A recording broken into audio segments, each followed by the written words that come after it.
যখন তেল নিতে যায় তখন দেখা যায় ৩ কিলোমিটার লম্বা লাইন। জ্বালানি মন্ত্রীরা যখন গণমাধ্যমে কথা বলেন তখন মনে হয় বাংলাদেশে আল্লাহর রহমতে কোনো সংকট নাই। মাননীয় স্পিকার, আপনাকে অসংখ্য ধন্যবাদ। মাননীয় স্পিকার, কাদম্বরী মরিয়া প্রমাণ করিল যে কাদম্বরী মরে নাই। আমাদের তেলের দাম শেষমেশ বৃদ্ধি হইল মাননীয় স্পিকার, কিন্তু তার আগে আমরা দেখলাম কয়েক কিলোমিটার জুড়ে লম্বা লাইন। আমরা দেখলাম মাঝরাত পর্যন্ত ড্রাইভাররা দাঁড়িয়ে আছে, তারা তেল পাচ্ছে না, কিন্তু সরকারের সেই ব্যাপারে কোনো হেলদোল নাই।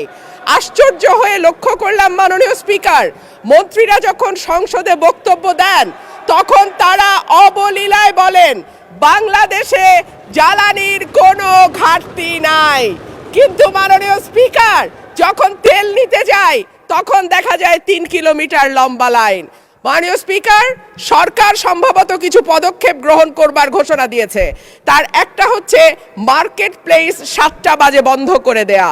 চমৎকার সিদ্ধান্ত মাননীয় স্পিকার, তবে মনে রাখতে হবে কেনাকাটা বা শপিং যেটুকু হয় সেটুকু সন্ধ্যার পরেই হয়, তার আগে হয় না। ২ হইল অফিস আদালতের সময় বলে পরিবর্তন করবে।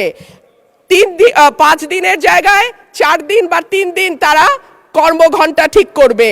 কিন্তু প্রশ্নটা হচ্ছে যদি জ্বালানির কোনো সংকটই না থাকে তাহলে এত লম্বা লাইনই বা কেন, দামই বা বাড়াইতে হয় কেন, অফিস কর্মসূচি সময় পরিবর্তন করতে হয় কেন? এই প্রশ্নগুলো তো ওঠে মাননীয় স্পিকার।